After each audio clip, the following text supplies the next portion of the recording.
Em mais uma chamada, o Tadeu disse que o prêmio do BBB 23 será o maior da história. Mas ele não revela que valor é esse. Vai ser o maior prêmio da história. Quanto? Nem que eu quisesse eu poderia responder. Então, a gente vai te explicar o que ele quis dizer com isso. O mais óbvio de não revelar o valor é porque ele não existe. Os prêmios do BBB no passado já foram de R$500 mil nas primeiras temporadas, depois passaram para R$1 milhão e desde 2010 o prêmio final do BBB é de R$1,5 milhão. E com o tempo, a inflação já comeu uma boa parte do poder de compra desse R$1,5 milhão. E nas últimas temporadas já havia uma cobrança por parte da Globo para que houvesse um reajuste nesse valor, até como uma forma de estímulo para que todos os BBBs se engajem em jogar para vencer o programa. Na chamada, o Tadeu diz que o programa vai pagar o maior valor da história e diz que conforme o jogo andar, o valor também aumenta. E conforme o jogo anda, o prêmio aumenta junto. É claro que o BBB não é o primeiro reality show a pagar um prêmio maior que R$1,5 milhão. As primeiras temporadas da Fazenda, por exemplo, tinham um prêmio de R$2 milhões. Depois é que a Record reduziu os 500 mil e passou a distribuir esse valor em premiações ao longo da temporada. Assim, é claro que dá para ganhar mais de R$1,5 milhão ao longo do programa. O BBB vai fazer algo parecido, mas por não ter um valor fixo, algo que o próprio Tadeu disse na chamada, pode ser que o campeão não ganhe sequer R$1,5 milhão. Quanto? Nem que eu quisesse eu poderia responder. Só dá para responder depois. Recentemente, a Globo também aumentou o cachê dos participantes, que passou de R$20 para R$30 mil, acrescidos de R$1.300 a cada ação publicitária que eles fizerem lá dentro. Dá uma melhorada nas coisas, né? O que deve mudar agora é, para forçar o povo da casa a jogar e não sabonetar, haverá uma premiação para quem sobreviver ao paredão. O valor ainda não foi revelado, mas a aposta é de que vai ser no mínimo R$10 mil a cada paredão. E é claro que pode ser muito maior do que isso aí. É para ser um estímulo para ir pro paredão toda semana?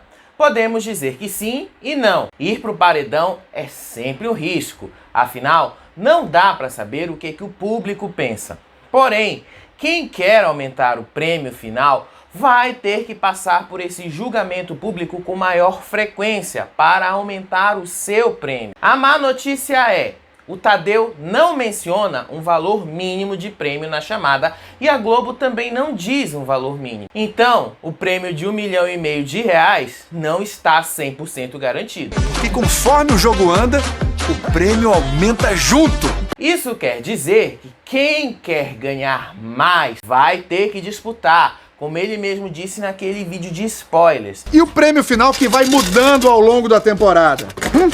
Mas tem que disputar. Isso significa jogar e jogar, não fugir das situações por medo do que o público vai pensar. A ideia é que as plantas, caso passem semanas sem ir para o paredão, não ganhem o mesmo valor de quem está jogando. Desse jeito, o jogo fica um pouco mais justo. E sem ter um prêmio mínimo garantido, uma planta pode até chegar na final, mas pode não levar um bom prêmio. No geral, isso estimula os pipocas a jogarem mais, porque eles é quem estão interessados em ganhar dinheiro, muito mais que o camarote que está lá. E muitos camarotes entram no jogo sem interesse maior de jogar, mas com interesse na visibilidade que só a Globo pode oferecer. O fato de não ter uma premiação fixa, para eles, é o mesmo que nada. Só abre espaço para que nomes que não precisam da grana, mas que aceitam entrar no programa apenas por visibilidade,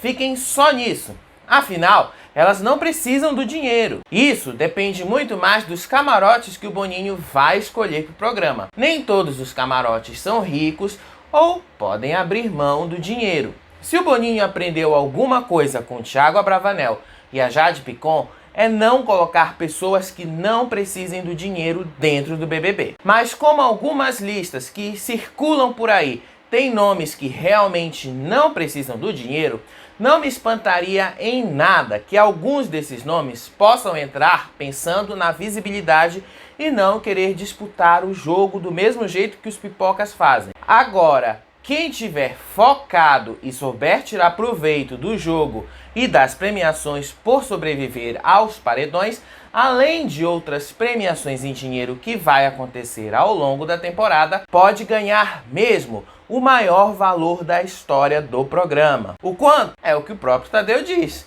Não dá pra saber. Quanto? Nem que eu quisesse eu poderia responder. Só dá pra responder depois. Por isso, tem que disputar e saber jogar. E jogar o BBB não é tão fácil quanto parece. Nenhum reality show é tão fácil assim. Mesmo no caso da Fazenda, que tende a premiar os vilões. Mesmo lá, a gente via que a doutora parecia ser a favorita para vencer. Até mesmo entre eles já havia essa noção de que ela venceria. Até que acontece a roça falsa e a Babi volta como favorita. Irã! Sai! Babi voltou! Pelé! A Babi voltou, porra! Vamos, Babi! A doutora arrega porque descobre que não é favorita do público e leva junto praticamente o resto do que sobrou do grupo A. Estou desistindo do jogo. Citei o exemplo da doutora só para vocês terem a noção de que se em um jogo que premia os vilões a maior delas arregou, num jogo que premia os melhores, a pressão tende a ser muito maior. Quem saber tirar proveito dessa situação sai com um valor maior. E quem não souber, um valor menor. E isso porque a Globo ainda não disse se tem ou não um valor mínimo, se esse R$1,5 milhão continua como um valor mínimo. Se tiver um valor mínimo, aí a história pode mudar. A gente vai continuar acreditando que R$1,5 milhão continua como um valor mínimo. E tudo isso se confirma nos próximos dias. Afinal, a Casa de Vidro está começando na semana que vem e o jogo também. E sobre isso, o que sabemos é que ela vai durar só 2 dias, os dias 10 e 11 de janeiro. O vencedor da Casa de Vidro, então, volta para o confinamento e entra no programa dia 16. É muita novidade, mas a gente está aqui acompanhando tudo e vamos falar muito mais sobre isso. Ah, um aviso aqui para vocês. A gente falou na semana passada sobre a live do empresário que deu detalhes dos golpes da doutora. Pois bem, ele vai fazer outra live e vem um vídeo novo por aí. Bombástico é o que ele já revelou da doutora, mas tem muito mais coisas para falar dela. A gente também vai seguir acompanhando esse caso e trazer aqui para vocês.